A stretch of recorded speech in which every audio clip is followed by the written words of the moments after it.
দারুণ একটা জায়গায় এসেছি, জাস্ট অসাধারণ। গুড মর্নিং সকলকে। তো আজকে হলো 26শে জানুয়ারি, তো আজকে হলো ছুটির দিন, তো এদেরও ছুটি আর যারা অফিসে কাজ করে তাদেরও ছুটি। তো একটা ছুটির দিন যেহেতু, তো আমরা ভাবলাম সবাই মিলে, অনেক দিন তো আর একসাথে খাওয়া দাওয়া হয় না, তো একটু পিকনিক করি। তো আজকে ব্লগটা আমি এখন থেকে স্টার্ট করছি। এখন বাজে 11টা, এখন রেডি হয়ে বেরোচ্ছি আর করব হলো পিকনিক সবাই মিলে। তো কোথায় যাচ্ছি, কি পিকনিক করছি, কি খাওয়া দাওয়া, তো পুরোটাই শেয়ার করব। তো সাথে থাকো আর পুরো ব্লগটা কন্টিনিউ করো। এই আমার মনা রেডি, আমি রেডি, আমার ছেলেও রেডি, তো এখনই বেরিয়ে যাচ্ছি। তো সাথে থাকো, ভীষণ ভীষণ আনন্দ করব।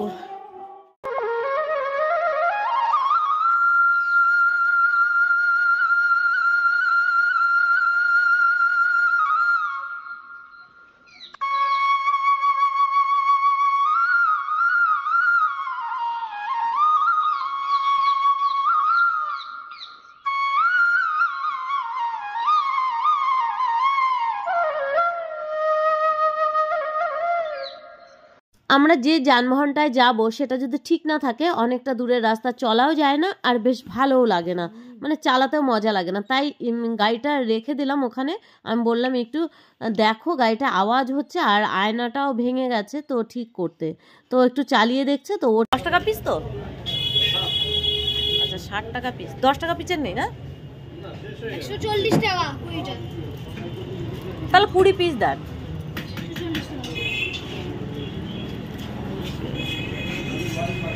আর নেব হলো দই, সেই টক মিষ্টি যে দইটা, ওই দইটা মানে সে খুঁড়িতে কি কিলো হিসাবে নাকি?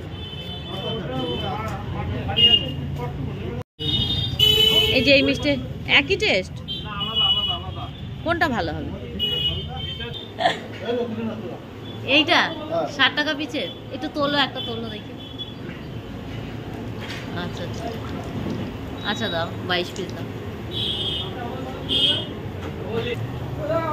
এখানে খুব সুন্দর করে মিষ্টি তৈরি করা হয়, উকুলি হচ্ছে। আর এখানে তো এখানে আমি জিজ্ঞাসা করলাম যে গুড়ের মিষ্টির সাইজটা কেমন হবে, তো দাদা বললে একটু ভিতরে গিয়ে দেখেই আসো। তো ভিতরে গিয়ে দেখলাম, তারপর মিষ্টি আর বাদ বাকি যা নেওয়ার ছিল সমস্ত কিছু নিয়ে এখন বেরিয়ে যাচ্ছি। টক দইটা নিয়ে নিলাম আর এমনি দই সন্দেশ, আর নিয়েছি না পনির দিয়েছো। তো এখন তাড়াতাড়ি করে চলে যাচ্ছি। এইদিকে রূপাও ফোন করছে, রাস্তা থেকে রূপাও যাবে, একসাথেই আমরা যাব। তো এখানে একটু ফল নেওয়ার ছিল। রেমো তো বলছে কখন যাবে তুমি? ওই কিস্তি দে মা কুইজে দুটো পেন পেয়েছে।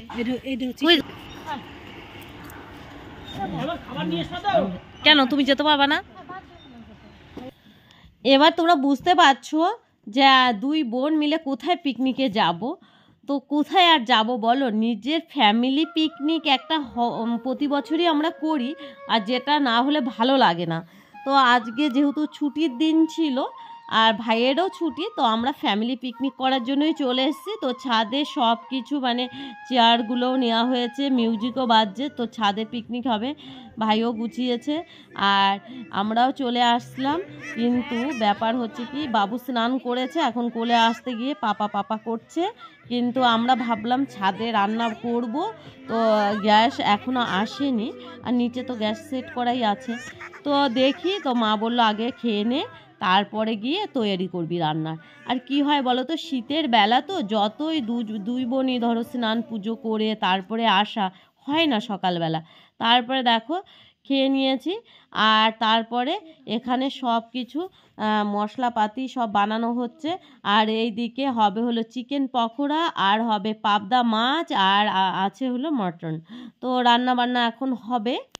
তো এসে আগে অল্প একটু আমরা খেয়ে নিলাম, একটু ভাত খেয়ে নিলাম। এখন তাড়াতাড়ি করে আমরা রান্না একটু তৈরি করছি।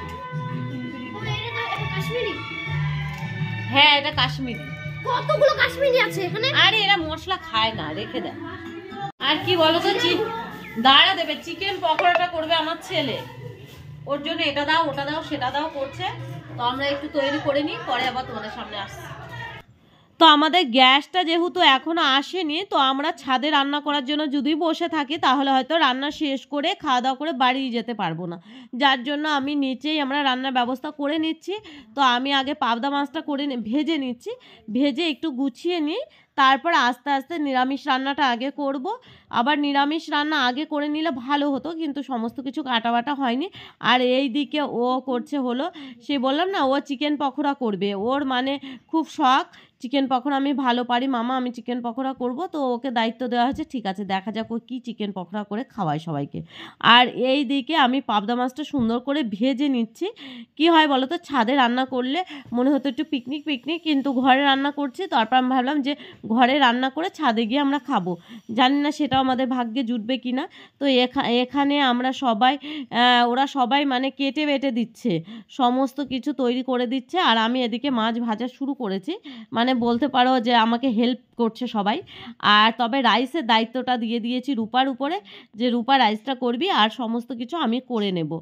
আর এদিকে কাঁচা আম ছিল, বললাম যে আমটাও কেটে দে, তাহলে একটু আমের চাটনি। তো আমের চাটনি আমটা বয়েল করতে দিয়ে দিয়েছি। এদিকে ডাল ফ্রাই হচ্ছে, মানে ভেজ ডাল করব, পনির করব। তো নিরামিষটা আগে রান্না করে নিচ্ছি। গ্যাসটা তার আগে আমি ভালো করে মুছে পরিষ্কার করে সমস্ত কিছু আবার অন্য বাসন নিয়ে তারপরে কিন্তু ননস্টিকের, আগেরটাও ননস্টিকের দুটো কড়াই আছে। তো এটা নিরামিষভাবে এখানে পনির রান্না হচ্ছে। আর পনিরটা ভেজে একটু উষ্ণ গরম জলে রেখে দিয়েছিলাম।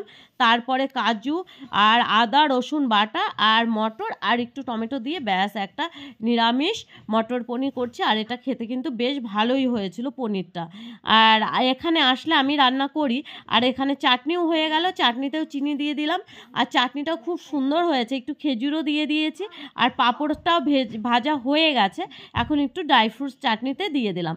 তো চাটনিটাও সবাই বলছে নিমন্ত্রণ বাড়ির মতো হয়েছে। এদিকে ভেজ ডালটাও দেখতে পাচ্ছ পুরো কমপ্লিট। আর রেসিপি শেয়ার করছি না, কারণ এত কিছু রান্নার রেসিপি শেয়ার করতে গেলে ভিডিওটা মানে অনেক বড় হয়ে যাবে। আর এইদিকে মাংসের মশলাটাও আমি বানিয়ে নিচ্ছি। আর এদিকে আমি মটনটাও কষিয়ে নিয়েছিলাম, কষিয়ে রেখে দেওয়া হয়েছে। তো এখন তাড়াতাড়ি করে মটনটাও করে নিচ্ছি। আর একটু সাঁতলিয়ে নেওয়ার পরে আমি কুকারে সিটি মারবো। তার আগে এখানে কি রান্না করছে সেটা তোমাদের সাথে একটু শেয়ার করি। আর আমিও একটু ভাবছিলাম কি করছে দেখি। তো এখানে এসে দেখতে পাচ্ছি যে আমার বোন এইদিকে ফ্রাইড রাইস করছে, তো ভাতটা বসিয়ে দিয়েছে। আর আমার ছেলে দেখো, ওরা তর্স হয়েছে না, চিকেন পকোড়া রেডি করে দিচ্ছে। তো বুঝতেই পারছো চিকেন পকোড়া রেডি করছে মানে গরম গরম খাবে এখন, তারপরে আবার ভাত খেতে আবার লেট হয়ে যাবে। তো যাই হোক, এরা এখানে করছে। আর আমি চলে আসলাম এদিকে পাবদা মাছটা নিরামিষ রান্না, ধরো চাটনি, পাঁপড়, ভেজ ডাল আর হলো পনিরটা করার পরে আমি রেখে দিয়ে আলাদা জায়গায় তারপরে পাবদা মাছটা করে নিচ্ছি। আর পাবদা মাছের রেসিপি তো এর আগেও তোমাদের সাথে শেয়ার করেছি, তোমরা ভীষণ ভালোবেসেছো সেই রেসিপিটাকে। তো ওই সেম পদ্ধতিতে পাবদা মাছটা করে নিচ্ছি। তবে আজকে পোস্ত কিন্তু খুবই কম ছিল বলতে পারো, কিন্তু মাছটা কিন্তু খেতে দারুণ হয়েছিল। তো তারপরে এদিকে মটনটা আমি সিটি মারতে দিলাম।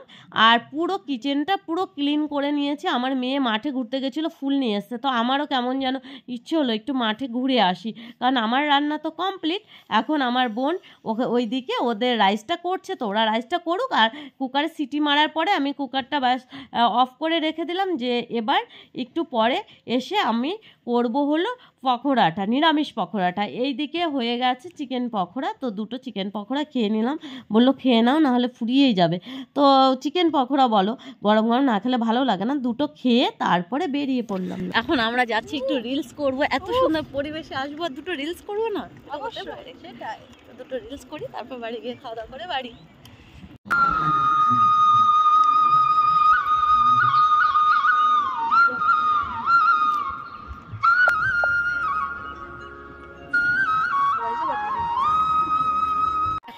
তারপর আমরা চলে আসলাম, খুব তাড়াতাড়ি রিলস করব ভেবেছিলাম, কিন্তু সারাদিন মানে সে সকালে বেরিয়েছি, তারপর রান্নাবান্না করলাম, তারপর ভালো লাগছে না মানে জামা কাপড়ে মনে হয় তেল মশলা লেগে গেছে। যখনই ভিডিও করছি মনে হয় সেই ইয়েটা লাগছে না, সেই সৌন্দর্যটা ফুটে উঠছে না। বাধ্য হয়ে বললাম যে আজকে আর করবোই না ভিডিও, মন নেই। তো আমরা চলে আসলাম। এই রূপা হয়েছে তোর রাইস? রূপাকে রাইসের দায়িত্ব দেওয়া হয়েছে। আর আমার রান্না পুরো কমপ্লিট। এখন শুধু আমি কুকারটা খুলে একটু গরম মশলা দেবো, ব্যাস কমপ্লিট।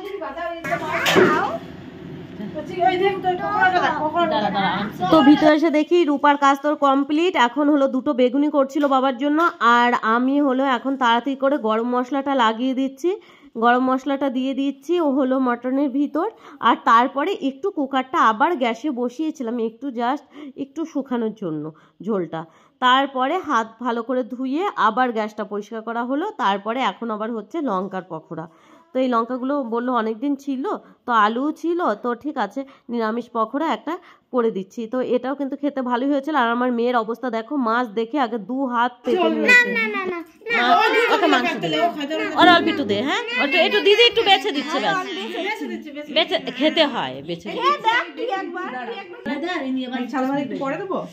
অল্প একটু ওই পাশে দাও, মাছ দেখাবে, অল্প একটু দিয়ে দাও। ওর হলো ওই খেতে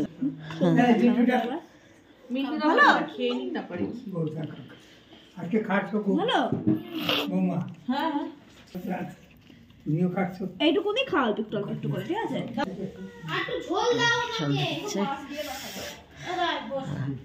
সন্ধ্যাবেলা আমরা খেতে বসেছি। তো দেখতে পাচ্ছ খাওয়ার মানে এর আগে একবার বসেছে, তারপর বেবিরা বসছে, এবার আমরা বসবো। আর ভেজ ডাল অল্প করেই করেছিলাম, যেহেতু বেঁচে গেলে ফেলে দিতে ভীষণ খারাপ লাগে। তো বড়দি আসেনি, বড়দির জন্য আবার মন্দিরের কাছে পাঠিয়ে দেওয়া হয়েছে, ওদের একটা পিকনিক আছে সেখানে গেছে। বাবা পিকনিক করবা? এইটা আরে এত খাবারের মধ্যে বাবাটা এটাই খাবে, আমার বাবাটা এটা খাবে। খাবা?